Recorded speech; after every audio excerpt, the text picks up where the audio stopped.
Hey guys, and welcome back to our world. I'm Reagan. And I'm Riley. And today we're going to be talking about what our first Christmas is going to look like since our parents have both passed away.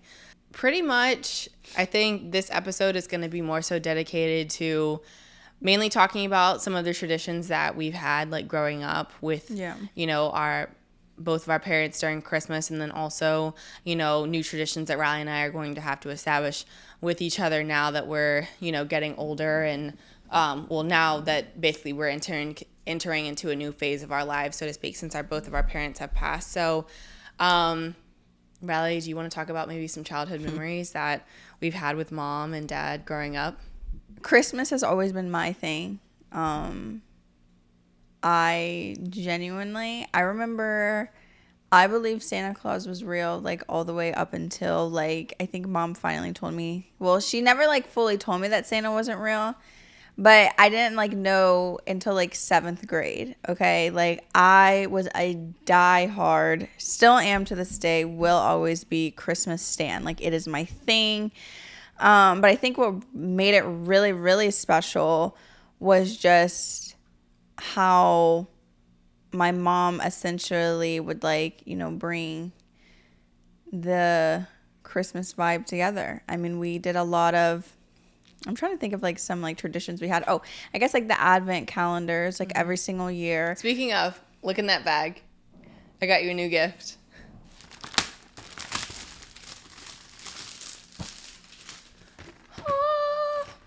We love the representation of the black nutcracker. This is honestly amazing. December 22nd. Thank you. Oh, I see. 22nd. Mine is a... Oh, mine was a boot. Mine was a little skating boot. Mine is a... I think it's a cat. Okay. It's really good. My mom would create a whole bunch of memories for Christmas. We used to go to the Opryland Hotel a lot of the time, and so Nashville was, a drive away, so we would go stay at the Opryland Hotel and look at all the Christmas lights and, do the little, boat ride through the hotel. And oh, my favorite was the ice sculptures. Yeah, the ice sculptures with the Gaylord. Maybe we should go next year and go do that for Christmas. You really want to go to Nashville for Christmas? Are you fucking kidding me? I think it's just a childhood memory, and I love that sushi roll. We could probably do that now. I'm pretty sure that they probably have it up now. We could do that when we go. By the way, we're going to Nashville soon. But yeah, so, a lot of the times during Christmas, we'd go to Houston to spend time with my mom and her side of the family in Houston, like my aunt and stuff like that, and our cousins. And so we would spend a lot of time Christmas shopping with them, writing our Christmas lists. Like, our traditions growing up used to be like writing Santa lists. We used to make like reindeer mix and stuff like that. It used to be like plain Chex Mix and like white chocolate pretzels, M&Ms, peanut butter, chips, chocolate chips, and we'd leave it out for the reindeer to eat. I feel like that's so stupid because, like, most animals, I feel like reindeers are a part of the dog family, right? But Riley, you're thinking about it too logically right now. Like, when you're a fucking child and you see Rudolph the motherfucking red-nosed reindeer, you're thinking about, like, magical, like, Santa, like, cookies. Like, you're not thinking about what an actual reindeer in the real world would eat. Like, let's be so fucking for real. Like, I'm sure Santa probably eats salad. Well, I don't want a younger kid. You know what I was so shocked about is that I feel like, actually, and this is something that I genuinely want to bring up, like, I don't understand where we've gotten off today in a society of, like, letting kids know that, like, Santa is not real. Like, I was watching an ad on the Kardashians, and listen, I don't know what the demographic is to watch the Kardashians, but I could imagine that, middle schoolers and stuff like that are, like, watching the Kardashians. But honey, let me tell you, I was shocked when I saw that she was talking about, I think it was like Santa Claus not being real or like something like that. And I'm like, you are spoiling to all these kids. Like, where's the magic? You know what I mean? Like, I don't understand why they're trying to take away the magic. And like, and then you go on TikTok and people talk about, oh yeah, like, Santa isn't real and stuff like that. Like, if that were me and I found out that Santa wasn't real on a TikTok, I would be absolutely crushed. You know what I mean? But I think that's also the downfall of our generation today. Like, everything's on social media. Like, I'm sure back then in the day it was a lot easier to hide, things from your kids and stuff like that. Now anything's just like a Google away. Like you can learn shit that's happening in the world like all across. Like you were watching videos yesterday on Israel and Palestine, like just trying to educate yourself. That's also directly related to the United States as well too. I understand, but I'm saying like you can easily access anything on TikTok. Like I'm sure back in the day you had to watch CNN or read the newspaper, and now you can just type in something to TikTok and you get hundreds of thousands of videos. Yeah. So I mean, naturally, yeah, I feel like it's a lot harder to hide things from your kids nowadays, which is one of the reasons why, you know, kids are growing up so fast. Like I've seen like videos of like people making fun of like when we were in like high school or like middle school and stuff like that. We'd like make funny YouTube videos dancing like Lady Gaga and stuff, and now I see TikTok videos of people that were like my age now, like back in middle school, and I'm like, you look grown. Like, you look more grown than I do. And that's saying something. You know what I mean? Yeah. But I honestly think it's like, and even like now, which this also has to go into Christmas too as well. Like, you know, I think that everyone is like the same these days because of TikTok and because of like whatever. Like everyone wants to be like everybody. And then like, even like, you know, when you watch like what I got for Christmas videos, like everyone has the same exact thing. It is crazy to me. Like, you know, and like that's one of the things, I don't mean to cut you off, but that's one of the things that I don't listen. I'm not here to shit on anybody who's on TikTok. I'm not personally a TikTok watcher, to be honest. I don't really get into that because I'm one of those people, like, I know that if I go on TikTok, I'm gonna be stuck on it for hours, so I just choose not to engage at all. But I just don't get like the idea of like trends. Like, I know that people talk about, oh, if you want to you know, go viral on TikTok, like do what other people are doing, like do the same dance, like sing the same songs, use the same audio, like do the same prank. But I'm like, to me, it's like, where's the originality?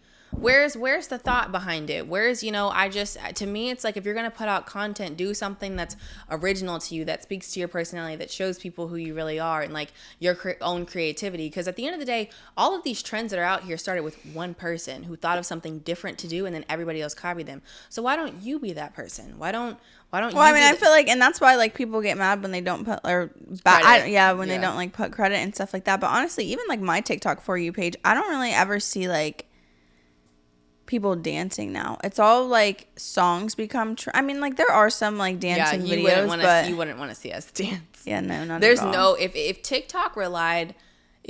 and TikTok relied on us to be successful dancers, I can tell you we would be like more like memes than anything. Riley and I can't really dance like that. I mean, like I have like a few rhythm. Yeah, moves. We have rhythm, but we just can't dance. Like if you try to teach us a choreographed dance, it's not going to look that well. So yeah, so I just think that everyone, like, it makes me like sad for the kids growing up, you know. But I feel like everyone says that. Even like mom, you know, she was just like, you know, you all will never be able to experience, you know, like what we had as kids and stuff like that because of social media and all these different things. But honestly, our generation still, like, we didn't, like, I feel like iPhones and stuff like that, they didn't come out till middle school. So it's like still like elementary and lower school, like there were no like, you know, iPod touches or whatever. Back to some Christmas traditions that we had. So like Regan was talking about Nashville, we had a lot of memorable holidays at that hotel. So if you ever actually get a chance to go there for the holidays, it's spectacular. Magical. Yeah, literally, it's like there is water like shows inside. Like basically the hotel is like indoor outdoor, if that makes sense. So it's like glass encaved. Yeah. Yeah. But it's literally magical. So if you ever get to go there during the holidays, I mean, Reagan, like we would go there at least like, if it wasn't once a year or something like that. And like they'd have different ice shows, like, or not, we'd go see the Rockettes. Do you remember the Ivy Girl? Yeah, but that's like not even Christmas related. But the Rockettes would come into town sometimes, so we'd go see them. And then they have like this ice sculpture, like huge ice sculptures that would take people months on end to build. And there would be different themes. Like one year you would have like the Grinch That Stole Christmas. Another year you'd have Charlie Brown. Another year you'd have the Abominable Snowman. And you just walk through. They give you these huge coats to put on because it's freezing in there. They're ice sculptures. And you walk around and you hear music playing and you kind of walk. It's almost like walking through a storybook of like reading or watching the movie, so to speak. And then there's like a slide that you go down, and then you leave towards the end they have Jesus's nativity scene, and you kind of get to see that. And then once you exit, they'll give you like hot cocoa that you can buy, and you can get like different Christmas ornaments, and it's more like a gift shop. But it is a really cool experience. Yes, that's also what I was about to talk about. I had an Elf on the Shelf growing up. I had 2 elf on the shelves. I had a good elf and a bad elf. One of my elves' name was Stanley. I don't know what the other... Do you know what my other elf's name was? No. You don't know at all? No. Okay. Anyways, so I had a good elf and a bad elf. But I kind of... This kind of also played along into why I stopped thinking that Santa was real. Because basically, like... My mom was very creative about what my elves did. You know, they would always come, like, right on time or something like that. Kind of. But what I started to notice is that whenever my mom was mad at me, my elf would not move that next day. The elf wouldn't move. So, you know, as, like, a young kid, you know what I mean? Like, I'm not dumb. But I actually truly did believe, like, I never touched my elf. Like, I truly believe that if I touched it, like, it was going to lose its magic. So even though, like, I would, like, see things and, like, you know, like, I would, in my head, I would, like, be like, oh, you know what I mean? Like, my elf hasn't moved. Like, mom's mad at me. Like, this is kind of sus or whatever.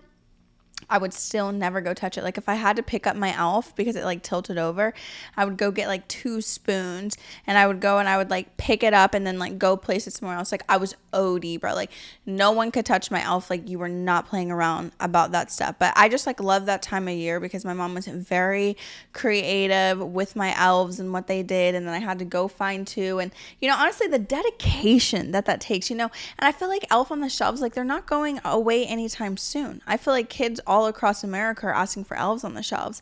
So it's like the fact that, you know, you as a parent have to come up with, you know, a new place to put the elf, or, you know, the elf made a mess every day. I applaud you. But I just want you to know also at the same time, you are making children's dreams come true. So yeah, anyways, that was one of my favorite things about there were a lot of things that my favorite things were about the holiday. I always made sure that I wanted her to make sure that the Christmas decorations, like, were up. Mom actually surprised me last year because I had gone home for Thanksgiving last year. During that time, she had all of the decorations up, like, preset, because she knew that it was just absolutely my favorite thing. It was so homey. It was so cute. I was absolutely obsessed with it. It was literally such a good time to be alive back then. But yeah, I'm trying to think of some other Christmas traditions that we had.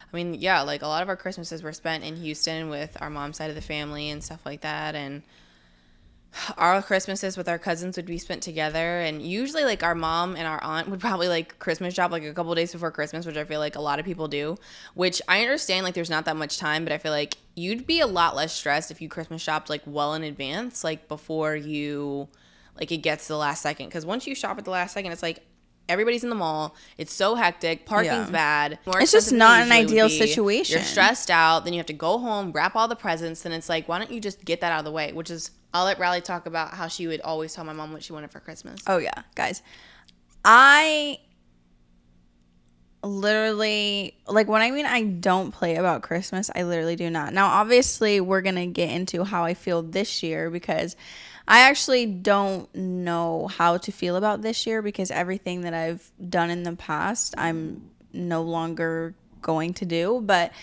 in the past, I was OD about my Christmas list. Like, I started looking at, like, building my Christmas list at, like, the beginning of November. Like, I would go through, I would make, like, a Google Doc. I actually have all the Google Docs here on my phone.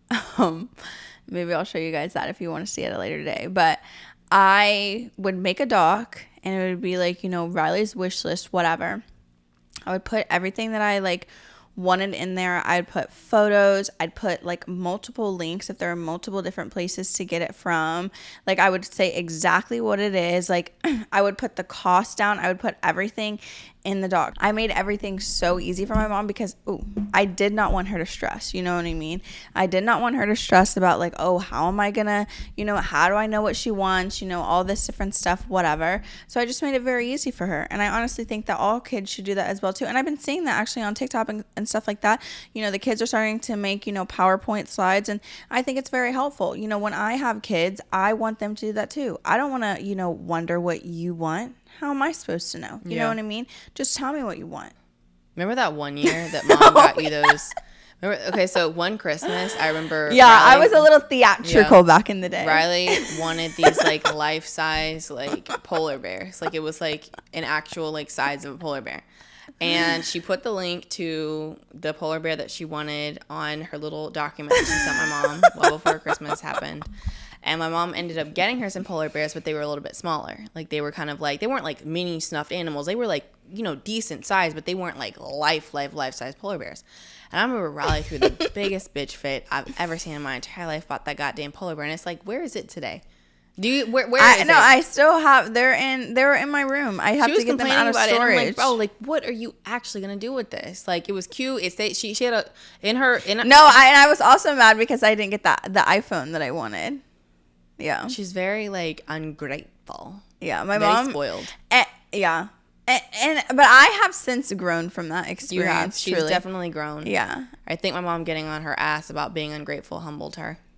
Yeah, and I really was ungrateful. You know what I mean? I truly was. Like, the fact that I was over here tripping over polar bears and an iPhone, it just, like, lets you know how spoiled I was to the fact that when I didn't get something, it was, like, the end of the world for me. I'm like, what is actually going on? You know what I mean? Like, I'm like, did they run out of the store? Like, whatever. But anyways, I actually think that I was mad. No, this is why I was mad, honestly. And my mom didn't get this at the time. This is genuinely why I was mad. It had nothing to do with the polar bears or the phone or whatever. I was mad because you had gotten that Louis Vuitton backpack and the Louis Vuitton Neverfull. The Neverfull.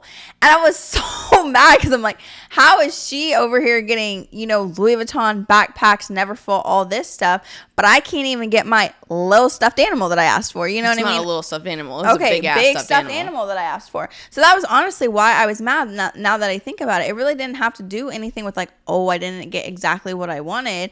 It was like, you know, I saw what I didn't get a Louis Vuitton backpack. I didn't get a Louis Vuitton Neverfull. You know what I mean? It's like I just wanted some big ass, you know, polar bears. So it's like, where are my polar bears? You know. Anyways. I digress. And of course Reagan wouldn't be mad because what she got, you know, some good stuff for Christmas. For the majority of my adulthood, I have just simply asked for money to pay my bills. That's really anybody asked me what, even for my birthday, like my line sisters will ask me because we all give each other gifts. They're like, "What do you want?" And I'm just like, "Just give me money to pay my bills." That's literally it. That's my main priority. Yeah, but that's so boring. First of all, it's like you don't even need money, like help. Right, I don't need money to pay my bills, but it's like if you're gonna give me something, I would rather not have something material because I have everything that I would want materially. I'd rather you just give me something to help pay my bills, which is always gonna be there. I'm always gonna have to pay a bill. But anyways, so. Those are some of our previous traditions. I got these advent calendars. My mom would always get us these every single year. And our house would be decorated so beautifully for Christmas. And like I said, like we would always cook, you know, traditional stuff like, you know, cookies and milk for Santa the night before. My aunt and my mom would be up at all hours of the night wrapping presents for us. We'd each, as like, because we would spend it with like our two other cousins. I don't know why they did that, bro. Well, I mean, they did. But we would each have our own wrapping paper, so we each knew like which gifts we were going to get. We all had distinctive wrapping paper. And it was just a magical, beautiful time. And, you know, we'd wake up in the morning and my aunt would cook breakfast casserole, which we loved. And then she'd make pumpkin pancakes, which were always really good. And we always had like maple syrup with them, pure maple syrup. I don't really like the artificial stuff. That doesn't really get down with me, but pure maple syrup. And we'd have like mimosas and champagne. Or we'd have champagne and we have a mimosa. And then back in the day, we used to do like that Welch's sparkling juice when we were kids and stuff like that. But those are more so of our Christmas traditions. We haven't really spent Christmas anywhere else, to be honest. We've always talked about going and having like sometimes we would actually go to Ohio because that was a long time ago. A long time ago. Some of my mom's family lives in Ohio, but we would go there and have an actual white Christmas there because it'd snow all the time. But we haven't had a white Christmas ever since then, and that was like back when I was like, I mean, a child. But yeah, I mean, good times. So now, in dedication to this episode, Riley and I are basically going to be talking about what we're going to be doing in terms of Christmas traditions going forward. So to start off, as you can see, we have our lovely set decorated towards Christmas. This is actually in my living room, our living room. So this is in essence of the holiday theme. not as festive as it would have been at my mom's house because we literally just got these decorations recently. But I'm looking forward to like when we actually have our own houses and we can, because we have a lot of my mom's Christmas decorations in storage right now. So when we get like our own house, like we'll be able to decorate it super nice. Yeah, it'll be iconic. Yeah, for then. And I'm glad we still have stuff from our childhood. But now it's pretty much up to us to establish like what we're gonna do, you know, as sisters going forward. So this year, we have Riley really wants a white Christmas. So it was either between going to like Canada or Whistler, or going to like New York City. She basically just wanted to go somewhere cold. So we decided that we're going to go to New York City this year, and later on we'll be posting a vlog of our New York City experience together. Some of our friends and my line sisters are going to be joining me during that trip, and our grandfather, so it's going to be a fun time. Poppy. We're going to see some plays. We're going to go see the Rockettes. We're going to shop. Go ice skating. We'll definitely go shopping. We'll probably do like Christmas shopping, like what my gift would be to her and her gift would be to me. We'll probably just like do that while we're in New York together, rather than like me surprise her, because I mean at the end of the day, like we're too grown for this. Like you just tell me what you want, I'm gonna get it and whatever. But and then yeah, so we're gonna have a great time in New York. I've actually gotten like really good deals on like trips and stuff like that for that time. And honestly, if you're watching this, well, we're recording this a little bit earlier than December just so that we can have the content for December. But right now in October, and maybe it'll also happen next year, early November is a great time to buy tickets. I'm like on Delta and Southwest right now for the Christmas holidays. So I'd recommend next year, if you haven't gotten your Christmas tickets yet and you want to travel somewhere, to go and do that. But yeah, so I'm just really looking forward to it and spending time, you know, with our family and creating new memories. And really, I think that New York is going to be so magical during the Christmas holiday. And like, you always know I'm a really big city girl. And I don't say that meaning like JT and like Young Miami. Like I'm more so like actual, like in the city, like New York City, Washington, D.C. Like I like the big bright lights and the fast paced, you know, ambiance of it all. And, you know, I really like that. I feel like I fit into that culture really well. But like, cause I've lived in like suburban areas all my life, which are like more slower moving cities. And now I just kind of want more fast paced, like hustle and bustle, at the same time. So I'm really looking forward to kind of stepping into that world. It was actually funny because when I got my job offer to the company that I work for, it was either to go to New York City or Tampa. And I chose Tampa because I wanted more slower pace of life. I didn't want it to be so crazy, and I also didn't want to be like living in a, you know, 2x2 foot apartment, you know, compared to what I could stay in here, which would be like, you know, a lot, you know, here in Florida, like a lot more larger, so to speak, for the money that I'm paying. But I will say, like, once I get older and like I start to accumulate more money and I can afford to live at like a bigger place, you know, if I were to move to New York, I'm definitely gonna at least have a home there, or like a condo or an apartment there, because that's something that I really want to do. Or Washington, D.C. I really like D.C. as well. Bradley's pretty much told me that I wasn't really hitting the nail on the head with what this episode was about. I thought it could be a little bit more upbeat, but we do need to get into more serious topics about, you know, our parents and how we feel since both of them have passed away in our first Christmas holiday without them. So now I'm going to let Riley share her thoughts and then I'll share mine. I think it's best if you share first. No, you can't sit over here and tell me that we're not on track. I don't really know how I feel. It hasn't necessarily. Okay, well then you could talk about that. You can talk about how you don't know how you feel. I don't know how I feel. Genuinely, I think every day people ask me, oh, how are you doing? Oh, how was this? I don't really know. You know what I mean? I'm just thugging, living. I'm breathing. And I think that is all that. Yeah, that's surviving. all that you can do. It literally is all you can do is survive. So I don't really know how I feel about it. I mean, obviously, I always like to tell you I don't like to speak for my future self. I don't know if it's going to be an emotional day. I don't know if it's going to be like, you know, it's just going to be so foreign to me. Yeah, we can do all the planning that we want to. We can go to New York and go to Disney and, you know, go to Houston. But I don't know. There hasn't been a holiday that especially with my mom, there's probably very few holidays that I've spent without my mom. I think the only time I've spent a holiday without her was one Thanksgiving and maybe one Easter and then one Christmas. But other than that, I've pretty much been with her for every single holiday. So, I don't know. It's like different. Yeah, we've never celebrated Christmas without mom, ever. Yeah, we have. 1 year. Oh, that 1 year with dad. Yeah. Yeah, that was terrible. I told my dad, I said I'm never. No, that was not then. That wasn't that year? No, that was a different year. This is. Let me get my words together. Yeah. Okay. I think it's the heat stroke. You're getting it. Really, shut up. You are not getting a heat stroke. No, dude. Pull yourself together, Regan. Okay. Regan, I'm trying. That's not doing anything for me. Yes, my queen. Yes, fan me like the peasant you are. Okay, thank you. You're gonna blow my hair out of place. So, like I was saying, well, there was one Christmas that we spent without mom. This was when I was in college, and then I told my dad that I will not be back for Christmas again. And I told him that if he would like to see me for Christmas, then he is more than welcome to fly in, but I would not be coming back.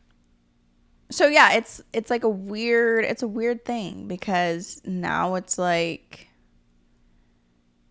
you know, essentially we have to create our own life, create our new traditions, you know, let go of the past. And so like that's hard. I don't really know. And even for me, like honestly, I think this year for me specifically, even like my mindset about Christmas has just changed in general. Like I'm not going to make a list. Like I really don't want anything. You know, if I'm like out shopping in New York and I see something, okay, cool, great, you know, like I'll buy it maybe. But I don't know. I think that as for this year, I think that my joy of Christmas and like holiday and stuff like that, it's kind of been taken. It's just a lot. It's a lot of changes. It's a lot of, you know, adapting. I don't really know how to feel about it. It's, you know, it's not one of those things that is just easily be like, oh yeah. It's like hard to wrap your head around. Yeah, it's hard to wrap your head around. It's like it hasn't like really set in yet. I think it's not really like real. You know, I think that's also another thing that I'm struggling with. It's like things just don't feel real in my life. Like I feel like I'm living like in autopilot. Yeah, like it's like you're just like kind of coasting along. Like you're not really like in the moment, like ingrained in that moment. It's kind of just like you're taking it. And I think that was one of the things that I thought about planning Dad's funeral too. It's like you have to like literally get up and go and think of every single detail about his service. You can't even take time to really process the fact that he's gone, because you have to, you know, put together this, and now we're finally back here, and you know, we're getting back to a normal sense of our lives. And I was thinking about that too, like we're having to essentially create a new normal for our lives. Like, you know, our lives were normal, at least what our normal version of normal is, and now it's like we have to create a new normal. And I think, you know, with this Christmas, like Christmas has always been like a beautiful time with our families and stuff like that, and now things are changing. So it's like, I think for me, I embrace change. Like I'm not letting this kind of, I don't think I embrace get me change down. I mean, because but to me, it's like that's the only thing that you can do. Well, yeah, but and that's also another, you know, topic of conversation of, you know, even like I've heard people are like, oh, like you're so strong, like I would never get through this if I were you, oh da da da. And honestly, if I wasn't in my situation, and if there was like another one of my friends, I'd probably say the same thing about that too. But I don't think that people really realize is that like you're forced to be strong. You know what I mean? You like, don't have a choice. You literally, like, it is not a choice. Like, if you don't get up and do what you need to go do every single day, your life is just going to continue to fall apart. Yeah, like she's still in school. She has to graduate. She can't just drop out of school. You know, I have a job. It's not like I can just stop working. Like I have bills to pay. So it's just like life continues on. I think that that's like the biggest thing that we've noticed is that like it's just crazy how like these traumatic events can happen in your life, and it's like things keep moving. Like the world keeps going. It doesn't just stop for you. You know, you don't just get to have, you know, a long break. Like I was talking to one of my friends recently, you know, her grandpa passed away a couple months ago, and she was like, you know, because when my mom passed away, I got 2 weeks off of work, same as my dad. I got 2 weeks. That's how much my company allows, and then after that I'd have to file for FMLA and stuff like that. But you know, 2 weeks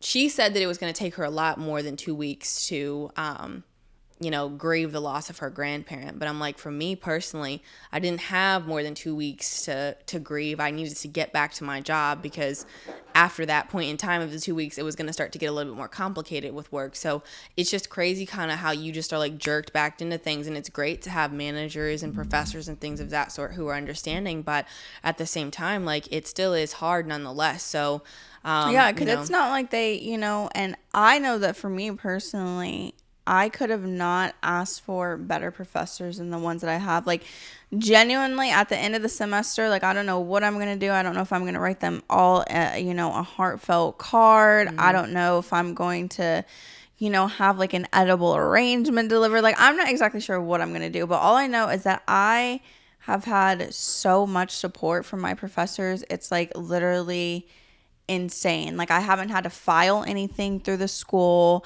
I haven't had to, like, take the semester off. But I also do think at the same time, yes, I've had leniency, but I still have work to do at the end of the day. You know what I mean? Like, and even for like Reagan too, like, it's not like they say, oh, well, because you've been out, like, you're not going to have to do this assignment. Now, I may get an extension, but, I still have to have all my work in and complete it, by the end of semester.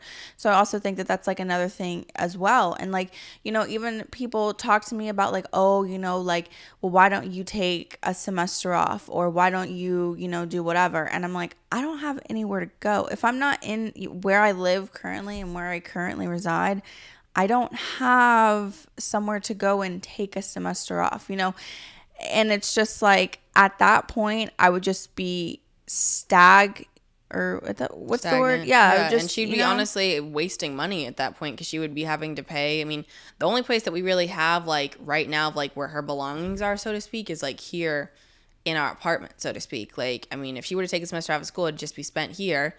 And she'd be spending money on rent, and then she'd have to pay for it next year and stuff like that. So it's just a waste of money. And I think that's something that we have to factor in too. Yeah. Like, and it's like I've already put so much time and energy, and like even through everything, like, I want to graduate. I want to graduate on time. I think that, I can't change what's happened to me in my life, but what I can do is like, I don't really have, and that was also another topic of conversation that I was also trying to explain to people as well when they asked me, oh, well, why don't you take a semester off? If I literally took a semester off from school, there would be nothing normal in my life. Like, school is the only thing that I have been able to come back to that's quote unquote essentially something that I'm accustomed to doing. Something it's grounded me.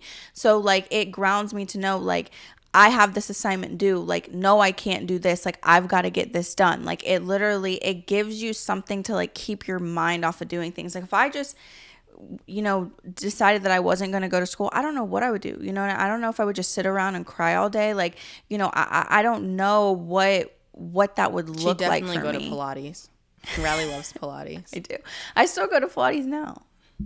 Yeah. I do love Pilates. But that would be it. That would be my life. It would just be going to Pilates and coming home. And even like my friends are forcing me now, like tomorrow actually. To go out. Yeah, to go out. I'm like boring to them or whatever. But I haven't had the mental capacity nor the time flexibility to really even enjoy like, my last couple of months of college essentially. I mean, this has really put a big wrench in what I thought my senior year was going to be. I never would imagine in a million years that I would lose both of my parents like within like 3 months of each other. So it's just there's so many, and I've had conversations with people too as well, like, I generally am thinking of going to grief counseling.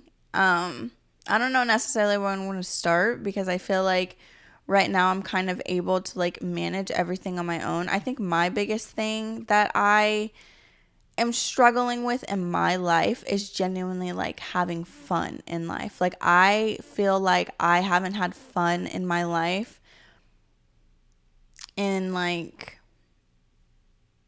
a long time. But it's kind of also like, yeah, you've told me that you don't necessarily like look forward to anything. Yeah, anymore. I don't. I don't look forward to doing anything. I literally just get up and I do what I have to do because I know I have to do it.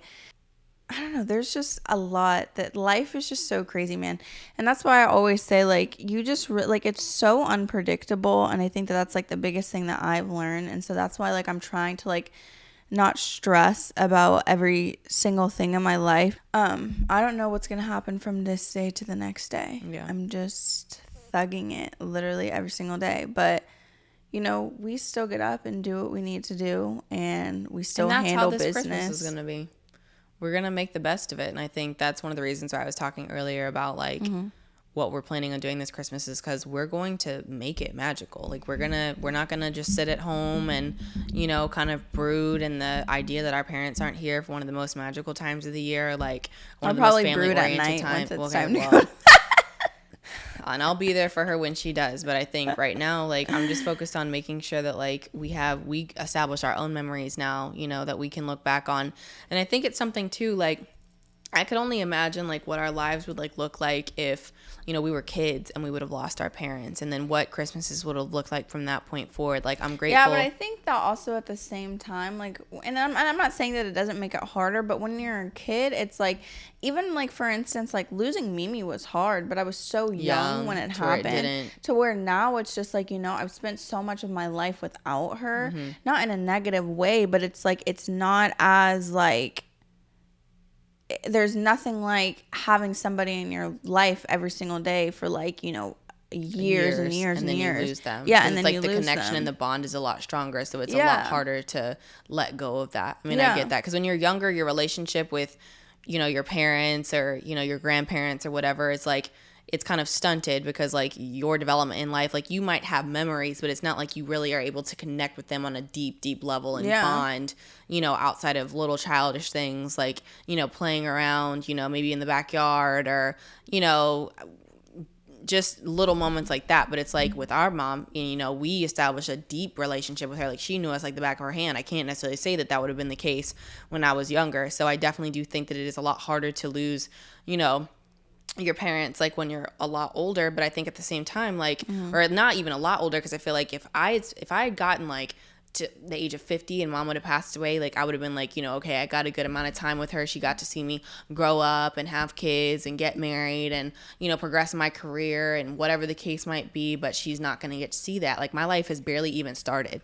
Yours really hasn't even started yet. You know what literally. I mean? So, like, you know, it is hard. I think this is probably one of the hardest times to lose your parent, of, like, being in your early 20s and just figuring out who you are. Because and people always talk about your 20s, you're already so lost. You know what I mean? And I can definitely say that for me now. Like, yeah, you know, I'm doing what I need to do, and I'm, you know, chasing after my degree, and, you know, we're starting a podcast and, you know, running a business essentially, but also at the same time, like, I'm lost every single day. I think I'm, like, interested to know, like, what my life would have looked like, you know, had I lost like, both of our parents, like, when we were younger to Christmas, and kind of how our traditions would have changed. Because I think Christmas was, like, a beautiful time for us, like, growing up. Like, we had the best Christmases, and, you know, everything was just, like, to a T, like, perfect. And we always spent time with family. It was a very happy and joyous time. And so now it's like our family is just getting smaller and smaller and smaller. And so now it's like, okay, well, when I have kids, for example, I'm going to have to make it bigger and bigger and bigger and expand that out. So, you know, I'm looking forward to the time, like, when I do have a family and I'll get to be, like, you know, around, like, my husband's family, or, like, you know, have kids and kind of basically recreate for them what it is that my mom created for me. And so I'm grateful that, you know, I did not lose her at such a young age, to where, you know, I grew up having these traditions, and I can carry that on, you know, throughout my lifetime for when I have kids. But I mean, overall, like, this Christmas holiday without them, I think for me personally, it's like, I want to make sure, at least for my sister, you know, if anything, because I know Christmas is one of her favorite holidays, that she has a memorable Christmas. And not one of is. I just want to make sure that she has a memorable Christmas, which is why we're, like, really dedicated to, like, trying to do everything that we can to make it magical, so to speak, and traveling and stuff like that. That was one of the things that my psychic said also, is that I was going to be doing a lot of traveling this year. So this year and next year. So this is a part of that. But yeah, so definitely sad to, like, not have my parents here. But I think overall, at the end of the day, Riley and I are going to come together and do everything that we can to make memories with each other that are going to last us a lifetime. And, you know, I think it's interesting because it's like, you know, I don't know, this is a topic for another day, but it kind of something for me to reflect on is like, I've created so many memories with my mom and my dad. Well, you know, to a certain extent up until this point now where it's like, you know, I hope that by the time I'm 50, I'm not like, I don't lose these memories and thoughts where like so much time has passed and I'm a completely different person. And I don't know. I just feel like I feel like by the age I'm 50, I feel like I'm going to look back and I'm going to really wonder what life would have been like with mom, you know, as we would have gotten older, how our holidays would have been like, you know, having her be a grandparent, like with our kids running around, yeah, like, that was also another you know, thing we things always like talked that. about. She'd always be like, I'm going to be Riri. She'd always want to be called Riri by, her grandkids, our kids or whatever, because her name is, it starts with R-E, so she wanted to be called Riri. Yeah. As a little nickname instead of like Mimi or Mama or whatever. But anyways, yeah, so definitely it's a somber time this holiday season, but Christmas is supposed to be about, you know, love and light and happiness. And I mean, at the end of the day, like Jesus was born, you know, on this day. So I think that we really need to, you know, look at taking this moment to rejoice in what we do have instead of looking at what we don't have, and making sure that we, you know, stick together and, you know, like I said, create this new normal for ourselves and our lives, and, you know, just make sure that this transcends throughout time and we're not losing the essence of essentially what our Christmas traditions were in the past, and we're carrying them on to the best of our ability. And, you know, because I always want to make sure that Christmas is your favorite time of the year. I don't want you to lose sight of that just because mom and dad, you know, have passed away. Like, I want to make sure that it's a good time for you. So we're going to stick to that, and that's what it's going to be. And yeah. But anyways, we're going to wrap up today's episode. Thank you for tuning back into our channel. I don't know, man, happy holidays. I know that Christmas is right around the corner. So I hope that if you're watching this and you're a parent, you're preparing for your kids' gifts. I hope that if you're a kid, you've written a good list to Santa this year, or your parents, if you're too old for Santa. But either way, you know, I just really hope that everybody has a magical and loving and memorable Christmas this year. Riley and I will be posting a Christmas vlog not too long from now. Let's wrap it up. I'm getting hot. Oh, okay, sorry. All right, she's getting hot. So anyways, thank you guys for tuning in. Like I said, happy holidays. Christmas coming up soon. Make your cookies for Santa, and we'll see you next time. Bye. Bye. Oh, also, you should comment down below what some of your Christmas traditions were, and maybe some things that you think that Riley and I should do this Christmas, or, you know, traditions that we should carry on now going forward in our lives, and maybe we'll incorporate that into, you know, what our new normal is. So we'd love to hear from you guys. Anyways, bye again.